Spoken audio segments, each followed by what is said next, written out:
Bonjour à toutes et à tous et bienvenue dans votre rendez-vous quotidien Smart Éducation, un magazine dédié à la formation, aux nouveaux métiers, aux nouvelles pédagogies, le rendez-vous qui donne un futur à la jeune génération. Quand l'école donne une deuxième chance, zoom aujourd'hui sur le réseau E2C France ou les écoles de la deuxième chance. Elles accueillent chaque année plus de 150 000 apprenants sur tout le territoire, tous sortis du système scolaire sans qualification et sans diplôme. L'objectif, les aider à accéder à une formation qualifiante et à intégrer le marché du travail. Le pays en compte une centaine. Nous recevons aujourd'hui Hervé Coué, directeur de l'école de la deuxième chance dans le département de la Seine-Saint-Denis. Bonjour Hervé Coué. Bonjour, merci de me recevoir. Merci à vous d'être avec nous. Hervé Coué, quand ce réseau s'est-il construit et à l'initiative de qui ? Alors, les E2C sont issus des principes contenus dans le livre blanc présenté par Edith Cresson en 1995, Enseigner et apprendre vers la société cognitive. Elle était alors haut commissaire européen et elle a eu l'idée de créer une structure justement destinée à des jeunes sans diplôme ni qualification et très éloignés de l'emploi. La première école a été créée en 1998 à Marseille. Depuis, le réseau s'est constitué en 2004. À l'époque, il y avait environ 1400 stagiaires, c'est comme ça qu'on les appelle, alors que maintenant, nous sommes implantés sur 135 sites en France et ultra-périphériques, dans 59 départements, dans 12 régions, et nous accueillons pas 150 000, mais 15 000 stagiaires par an au niveau national. Au niveau national, tout à fait. Pour le reste, vous avez déjà dit beaucoup de choses très intéressantes. Donc, on accueille des jeunes de 16 à 25 ans, comme je disais, sans diplôme ni qualification.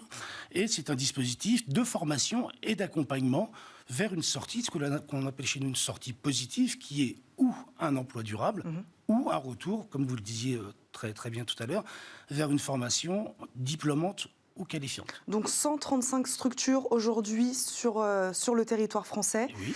Qui finance ce réseau? Qui finance ces écoles? Alors, sans rentrer dans les spécificités de certains départements, mais de façon générale, l'État est le principal financeur, les régions, les conseils départementaux, les communes, les communautés d'agglo, mais aussi les entreprises, car les entreprises sont aussi au cœur de notre dispositif, puisqu'ils permettent à nos jeunes de faire des stages. Donc c'est pour eux aussi de faire du pré-recrutement et ça leur permet aussi de pouvoir signer des contrats d'apprentissage avec nos stagiaires qui ont fait des stages chez eux lorsque le moment est venu et que le jeune a trouvé une formation qualifiante. On va en reparler évidemment des entreprises. Peut-on définir, Hervé Coué, une typologie d'élèves ayant quitté le système scolaire sans diplôme? Alors chez nous, il n'y en a pas. C'est très très hétérogène. On peut avoir des jeunes qui ont été déscolarisés à partir de la 5e, d'autres qui ont été jusqu'en terminale, mais en fait se sont retrouvés dans un bac sans trop savoir pourquoi ni comment. Idem pour des jeunes qui sont en CAP, qui parfois, certains d'entre eux, puisqu'on a une tolérance pour accueillir quelques jeunes diplômés, mais des jeunes frappent à notre porte avec un diplôme en nous disant, en fait, j'ai un diplôme. Souvent, ils nous disent, je ne sais même pas comment je l'ai eu. Et en fait, ce dont je suis sûr, c'est qu'avec ce diplôme, c'est ce que je ne veux pas faire. Donc, ils frappent à notre porte, ils ont une idée de projet, on travaille avec eux sur l'élaboration du projet professionnel, et une remise à niveau au travers de la validation des acquis de compétences, bien évidemment, puisqu'on est en train de développer l'approche par compétences. Donc, on a aussi des jeunes qui viennent de l'étranger, qui sont diplômés à l'étranger. Donc, vous voyez, c'est pour cela que, dès la création du projet, il a été nécessaire de créer une formation individualisée. Chaque jeune avance à son rythme, en fonction de ses prérequis et en fonction du projet vers lequel il veut aller. Hervé Coué, tout le monde a le droit à une deuxième chance. Pour quelles raisons, par exemple, mettez-vous en place, je sais que vous mettez en place une période d'intégration, presque d'essai même, au sein des écoles de la deuxième chance? Deuxième, troisième, quatrième. Ouais. On n'a pas que deux chances dans la vie, au contraire. C'est pour ça qu'on utilise le thème deuxième et non pas seconde, parce qu'après la seconde... Mais tout le monde y a accès, bien évidemment. Et, pardon, j'ai perdu le fil de votre question. Est-ce que tout le monde mérite une deuxième chance, quoi qu'il en soit? Et vous, moi, tout le monde mérite une deuxième chance. Et on a des jeunes qui ont un parcours un peu chaotique, qui ont été un peu brisés par des expériences de vie et ou par une scolarité classique qui n'était pas adaptée à leurs besoins. Donc la deuxième chance est là. Et nous, on a la chance d'avoir des jeunes qui sont très motivés. Alors on pourrait avoir des clichés, hein. Premier cliché, moi je suis directeur du 93, mon bureau est à la Courneuve, dans la cité des 4000, donc on a un site aux 4000. On pourrait se dire des jeunes de 16-25 ans aux 4000 à la Courneuve, ça va être compliqué. Hein. Eh bien non, on n'a aucun problème de dégradation, aucun problème de comportement, parce que les jeunes, dès lors où ils ont fait la démarche de pousser la porte de l'école pour ou venir se renseigner, ou venir s'inscrire, ils sont déjà dans une démarche positive et de réussite. Donc vous n'avez pas besoin de les réconcilier avec le système scolaire. Vous dites qu'ils arrivent déjà motivés. Alors, on a besoin de leur redonner confiance. D'accord. Ils viennent chez nous avec une image d'eux qui est complètement dégradée. Ils se sont entendus dire à plusieurs reprises, voire très souvent, tu es un bon à rien, tu es nul, il faut que tu fasses du soutien en mathématiques parce que tu es nul en mathématiques. Et nous, on vient, on dit, tu es nul en mathématiques, c'est pas très grave, tu t'exprimes bien, on va travailler sur ton potentiel. Et dès lors où les jeunes se sont écoutés, se sont regardés sans jugement de valeur, en lui disant, tu pars d'où tu viens, et on ira ensemble quelque part. On ne fera pas de toi un ingénieur si tu n'as pas les compétences minimum, mais tu vas réussir ton projet de vie, ton projet professionnel.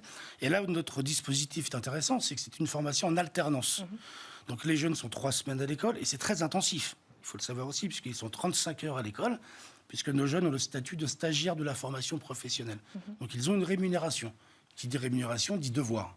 Et donc, c'est 35 heures de présence, Et lorsqu'ils partent en entreprise, ils sont en fonction de la convention collective, à minima 35 heures par semaine en entreprise. Alors, pour qu'on comprenne bien, Hervé Couët, dites-nous quelles sont les différentes étapes du projet pédagogique. On commence d'abord peut-être par une remise à niveau, c'est ça? Alors, le parcours est en 5 phases. La première phase, vous l'avez dit tout à l'heure, c'est la phase d'intégration, qui dure, selon les EDC, entre 3 et 4 semaines. C'est la période pendant laquelle on va faire une évaluation diagnostique du jeune. C'est là où on va regarder où il en est dans ses compétences, y compris socio-professionnelles, voire les savoir-être. Ensuite, il y a la période découverte. Sauf si le jeune a déjà une idée très précise de son projet, on propose au jeune de découvrir différents métiers en fonction de la période d'intégration qui s'est déroulée. Ensuite, il y a une phase qui est de la confirmation du projet pro. Ensuite, on a l'élaboration vers la sortie ou en alternance pour une formation diplômante ou qualifiante, ou vers un emploi. Et la 5e phase, qui est le suivi, puisque nous sommes labellisés, on fait partie du réseau, nous sommes labellisés et nous devons suivre nos jeunes 3 mois, 6 mois, 9 mois et 1 an après la sortie du dispositif. Vous parliez tout à l'heure d'individualisation. Comment vous arrivez justement à personnaliser de cette manière ces parcours? Ça demande des moyens, j'imagine. Alors, oui, ça demande des moyens, mais au regard de la réussite, les moyens sont minimisés, bien évidemment. Donc il y a des ateliers, en communication orale et écrite, en numérique, et en fonction du niveau de départ du jeune, il y a des modules qui sont adaptés au niveau du jeune. Et le jeune passera un module supérieur et différent lorsqu'il aura bien acquis les compétences nécessaires. Hervé Couët, pourquoi l'apprentissage par la pratique est-il essentiel? Vous parlez d'alternance, vous parlez de stage en entreprise. On apprend en faisant, ça vous en êtes convaincu?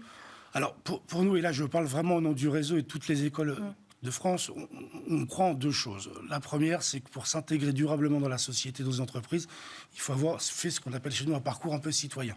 On travaille beaucoup sur le savoir-être. Le geste métier, on l'apprend sur le terrain. Et les entreprises nous disent, on aime travailler avec votre dispositif parce que vous travaillez sur des choses très simples. Le respect de soi et des autres, le respect des horaires, le respect du client chez qui on va travailler, le respect de la hiérarchie. Et ça, ce sont des fondamentaux pour que le jeune puisse s'intégrer dans une entreprise ou dans la société. Donc il y a des parcours citoyens. On a aussi chaque jeune qui est suivi par un formateur référent, qui l'accompagne durant tout son parcours, et toutes les semaines, il fait un point avec lui, individuel, de telle façon à pouvoir réorienter son projet si nécessaire, ou renforcer dans certaines activités pour que le jeune puisse être en adéquation, en phase avec ce qu'il veut faire. Vous parlez des entreprises, vous dites qu'elles vous font confiance.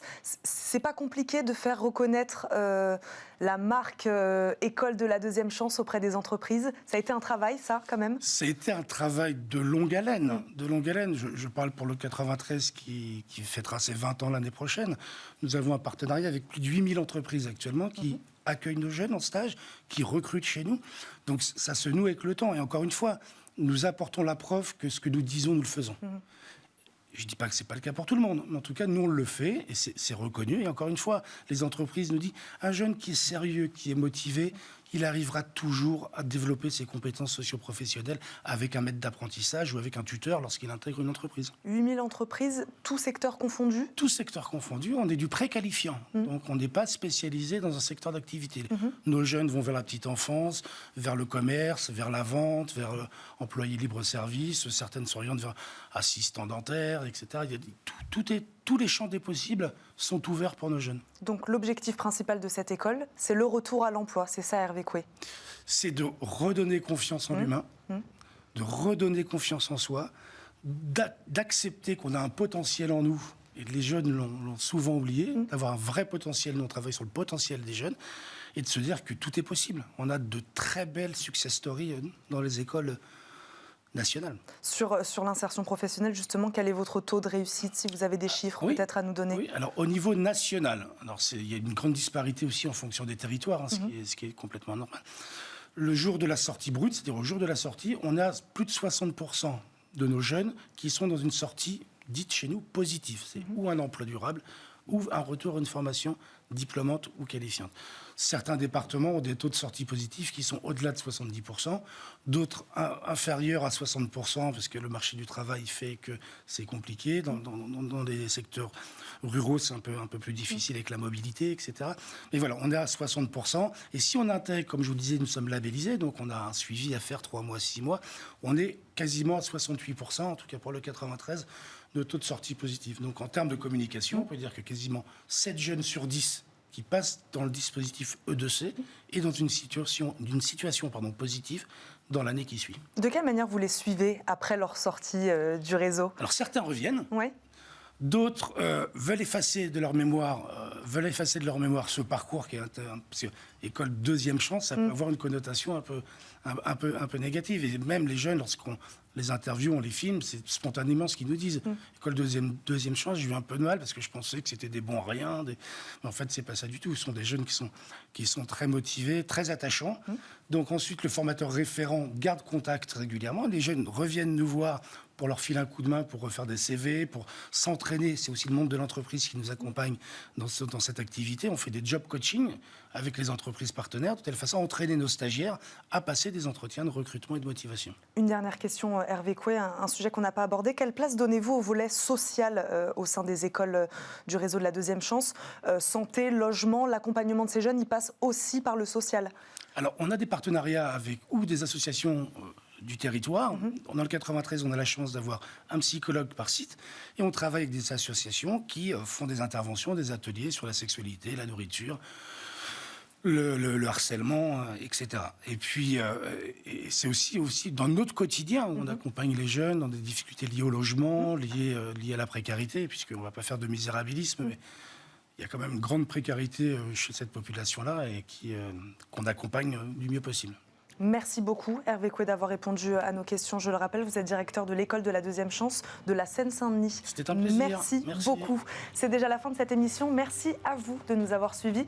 On se retrouve très vite pour un nouveau numéro de Smart Éducation. À très vite.